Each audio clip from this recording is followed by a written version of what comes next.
fiscal.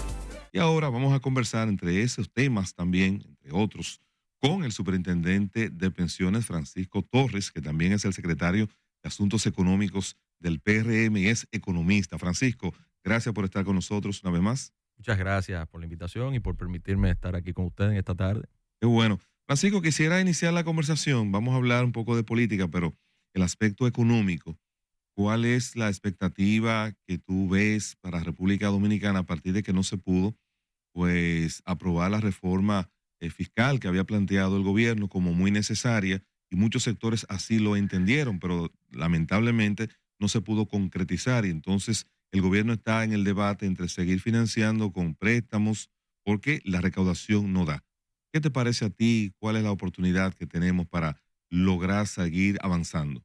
Bien, bueno, primero comentarle, recientemente estuve leyendo un informe que publica el Bank of America en la parte que tiene que ver con la deuda dominicana y con el aspecto a futuro. O sea, y el artículo decía 5 cosas positivas y 5 cosas negativas. Y dentro de las cosas positivas que resaltaba, era que a pesar de que no se pudo concretar una reforma fiscal completa, sí se completó varios aspectos de dicha reforma. Uno de ellos, quizás el más importante, es el tema del control del gasto, la regla fiscal. Se estableció una regla fiscal en la cual el gasto primario del gobierno, dígase los gastos antes del gasto de capital, no pueden crecer más allá de un 3% real. O sea, inflación más 3%. Y no pueden crecer más de ahí. Entonces decía el mismo banco de inversión, que a pesar de todo es inversionista, y le hace este anuncio y le informa a los bonistas dominicanos, a los que adquieren bonos de la República Dominicana, le dice, fíjate, si la República Dominicana crece más de un 3% en términos reales, la deuda relación deuda-PIB debería ir cayendo en el tiempo. O sea, que la parte quizás más neurálgica de la parte de la reforma fiscal, que era una reforma del gasto y una reforma del ingreso. La parte del gasto, eso se concretó. Y se viene trabajando así desde el año 2020. A pesar de las crisis y de todo lo que tuvimos que lidiar con el tema del COVID, que mucha gente ya eso es historia patria, ya casi nadie se acuerda de eso. Tuvimos que bregar con eso fuertemente al principio del gobierno de 2020 a 2024. A pesar de eso, si se hubiese manejado la regla fiscal como la hemos manejado del 2020 al 2024, Esa fue la ley de este año, aprobación de responsabilidad fiscal, la ley de ¿verdad? responsabilidad fiscal, Sí, que es una ok. regla fiscal. Sí, sí. Ok. Si se hubiese manejado en los últimos 24 años, solamente en 6 ocasiones se hubiesen cumplido con la regla fiscal. Y de esas 6 ocasiones, 4 han sido cómo se ha manejado el gobierno dominicano. O sea, que el gobierno del presidente Abinader ha sido un gobierno eficiente y ha manejado con responsabilidad el tema fiscal.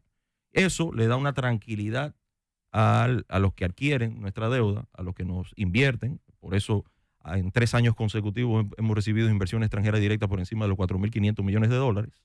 Se supone que este año también vamos en el mismo paso. Que hemos recibido un incremento en inversiones en el área de turismo, principalmente porque se muestra un dinamismo bastante importante en ese sector, que representa no solamente ingresos de divisas, que también es tanto importante para la República Dominicana, pero sin embargo, el tema del empleo y la conectividad con el sector empresarial dominicano, o sea, ese tejido agroindustrial, porque nuestras exportaciones no necesariamente tienen que ser hacia el exterior, sino son a nuestras propias costas o a nuestros propios hoteles.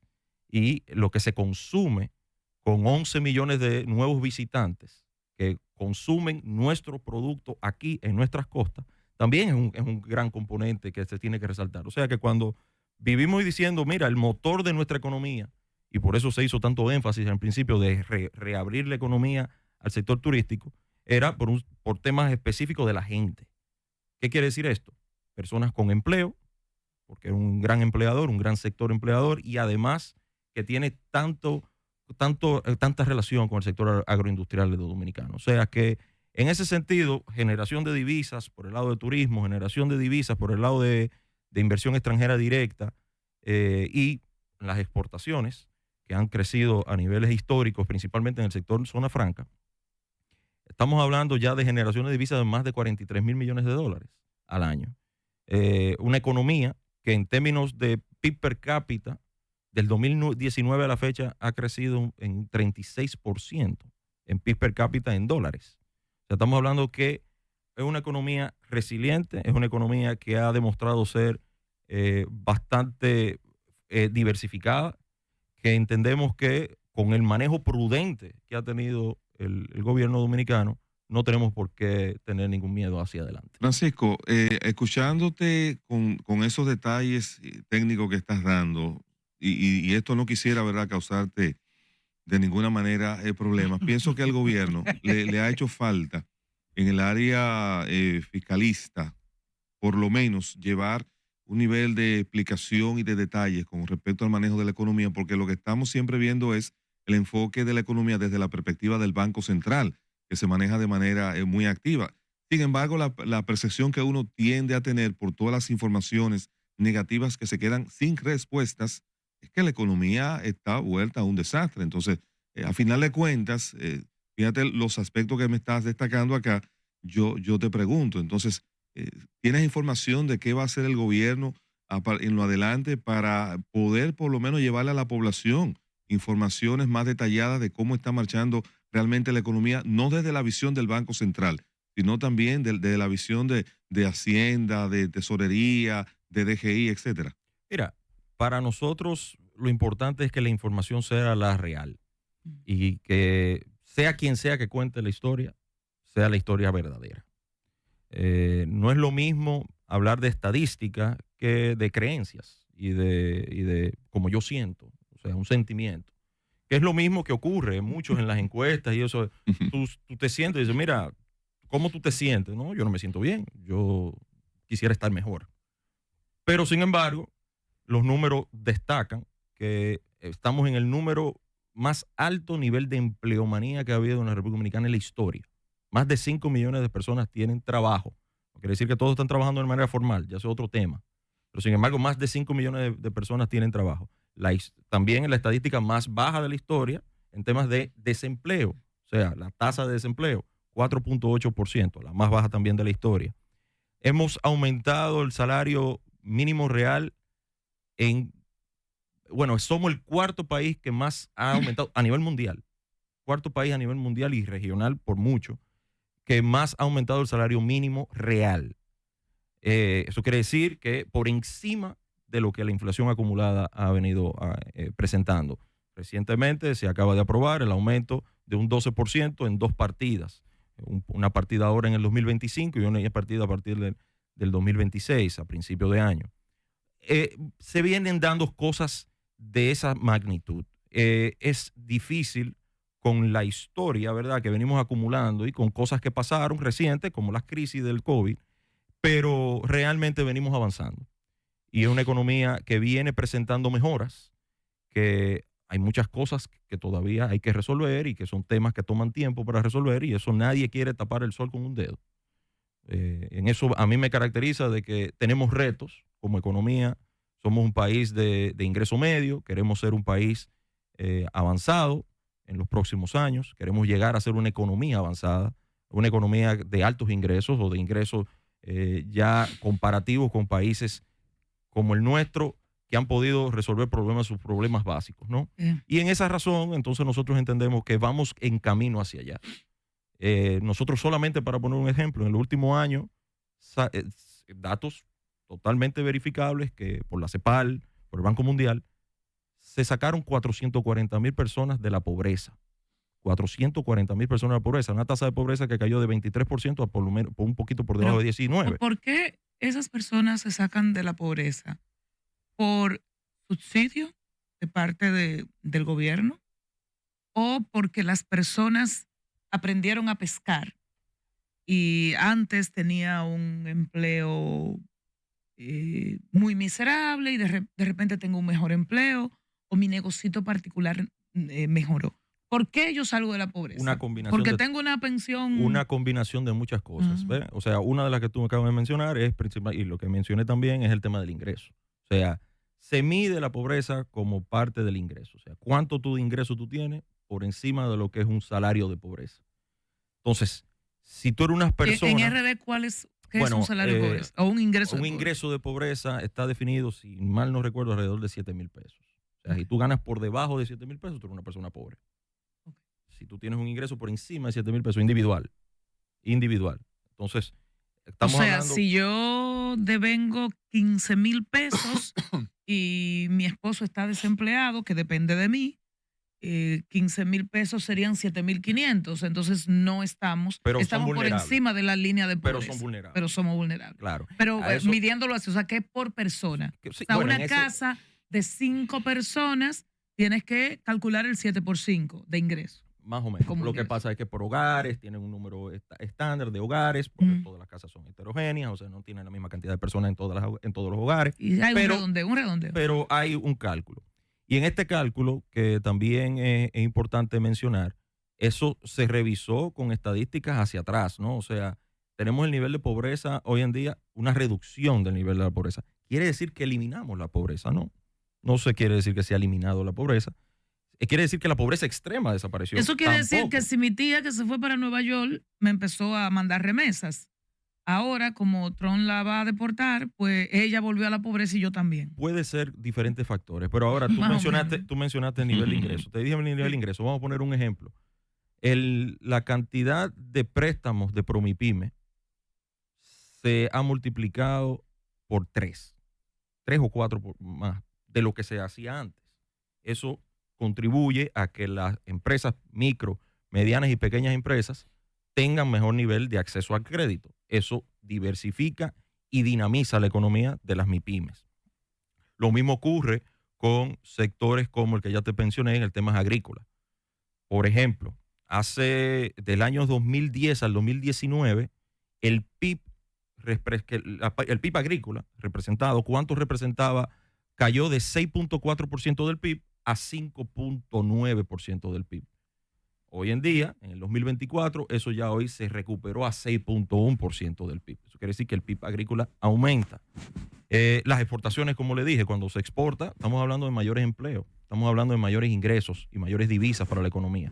Y por esa razón hay una mejora para las personas en su bolsillo.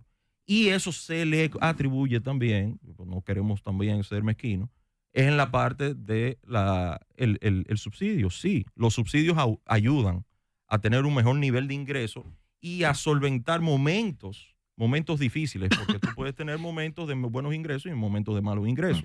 Entonces, para mantener el nivel de consumo constante, estos niveles de subsidio vienen a apoyar eso. Y sí, apoyan. Francisco, te voy a llevar para la superintendencia de pensiones.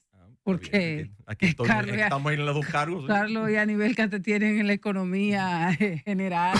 Pero usted no me permite antes de pasar a la política. No, es eso para no es política. Yo no voy a hablar de política con antes Francisco. de pasar a lo institucional. Yo voy a hablar de lo institucional. ¿Lo político o económico? Y yo le voy a dejar las preguntas en el aire. Y Francisco la responderá cuando sea pertinente.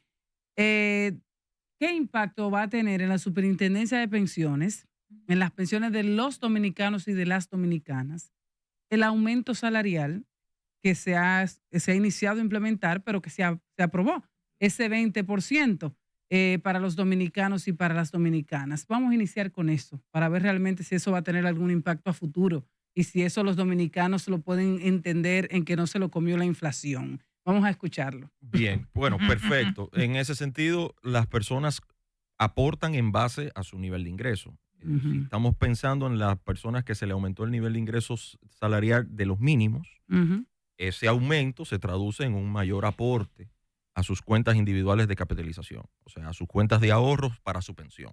Sí. Entonces, es un gran apoyo a ese grupo de personas que tienen salarios formales, porque recordamos que esto nada más es para las personas que tienen empleos formales. Sí, yo hablo de los que están en el régimen, de los que están Entonces, dentro del por esa programa. razón, claramente es un incremento en sus cuentas de ahorro de capitalización individual. Van a tener mayores ahorros.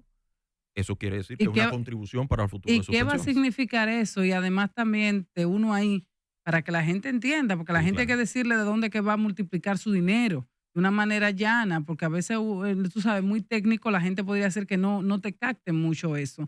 Pero hay un porcentaje que se va aumentando también ese dinero que la gente va ahorrando. O sea, ¿qué está representando eso ahora mismo? ¿Y qué le podría representar a futuro? Claro. Si hacemos un cálculo rápido de gente que está casi a punto ya de pensionarse o de los que le falta algunos 20 años. Bueno, para los que están a punto de pensionarse, el efecto en el tiempo ya es menos lo que se puede mejorar. Sí. Porque el tiempo es tu mejor aliado. Entonces, si dejaste de ahorrar en el tiempo, es muy difícil poder recuperar eso en ganancias, ¿verdad? Que es lo que tú acabas de mencionar, que claro. Es que cuánto rinde ese dinero que tú tienes acumulado. Para ponerte un ejemplo. No lo digas así, pero yo le digo para ponerte un ejemplo. Mire, cada peso cuenta, siga Francisco. En el último año, de 100 pesos que tenías acumulado, te ganaste 10 pesos. Quiere decir 9.9%. O sea, de cada 100 pesos que tuviste acumulado. Ahora mismo hay 9.9%. En el último año, 2024. Sí. Okay.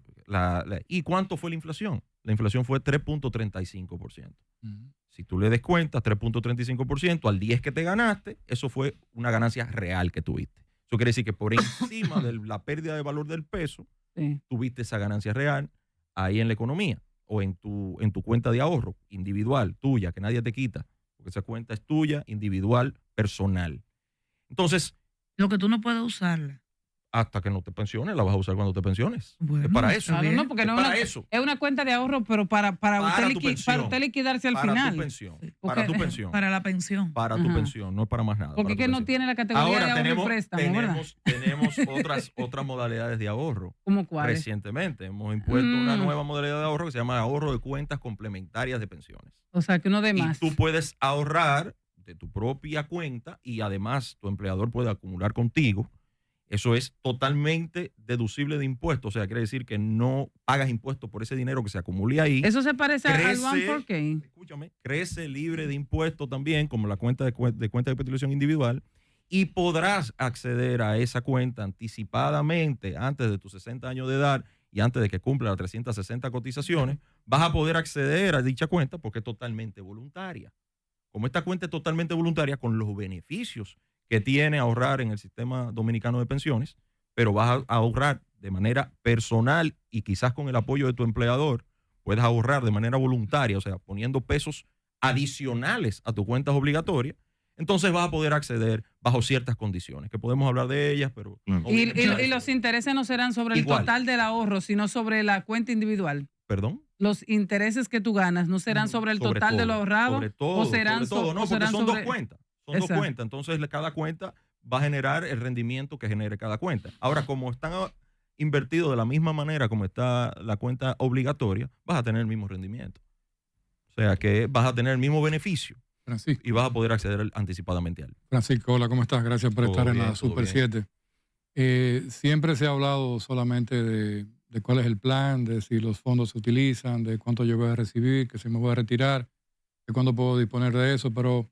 Hablando del tema quizás más importante detrás de todo eso es el gran monto que existe en los fondos de pensiones, bajo qué instrumentos de inversión se están utilizando, en qué sectores clave de la economía se están utilizando los mismos y qué rentabilidad proporcionan esos instrumentos y esos sectores a los beneficiarios de todos los fondos de pensiones. Bien, tenemos 5 millones de afiliados. Esos 5 millones de afiliados, aunque no coticen, su dinero sigue creciendo. Y se debe a lo que tú bien acabas de mencionar, a las inversiones que se hacen. Y esas inversiones, como ya previamente dije, en el último año, en el 2024, generó 9.9% de beneficio o de rendimiento. Creció 9.9%. El dinero que tenías acumulado ahí creció en 9.9%. Que es por encima de toda tasa pasiva del sistema financiero. Primero. Segundo, creció libre de impuestos. Eso quiere decir que no se descuenta nada de ahí. O sea, que tu dinero crece y crece libre de impuestos. Tercero, históricamente... Tiene un 10% de beneficio por el impuesto que existe. Así es, por eso quizás el 9.9, por eso es mayor, ¿no? Tercero, creció también en inversiones diversificadas. Hemos ido diversificándonos desde el sector público, aunque todavía en el sector público, dígase, bonos de Hacienda y bonos de Banco Central, es el gran componente, es la masa acumulada, porque viene acumulada en el histórico.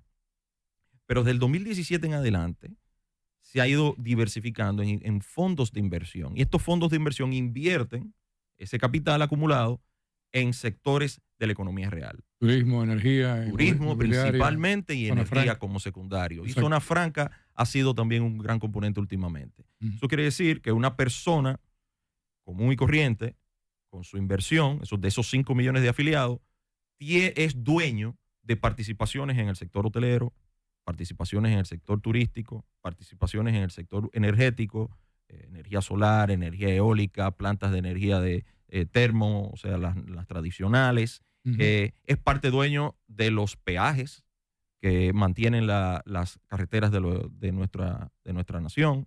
O sea, tiene una diversificación mayor aún. Y eso es lo que ha generado ese rendimiento. Esos 5 millones... Y genera mayores empleos. Esos 5 millones de beneficiarios tienen conocimiento pleno de esos rendimientos y de esos sectores. La respuesta sencilla porque no todos leen el correo. La respuesta sencilla es que no. Y en eso estamos trabajando. Estamos trabajando activamente de que las personas conozcan cuál es el beneficio y de dónde se genera ese beneficio. Exacto. Cuál es el beneficio de ahorrar y acumular para su pensión.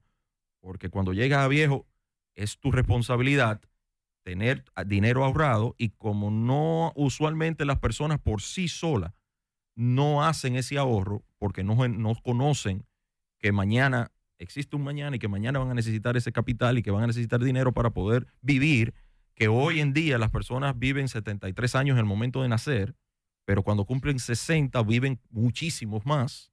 Entonces necesita dinero para eso.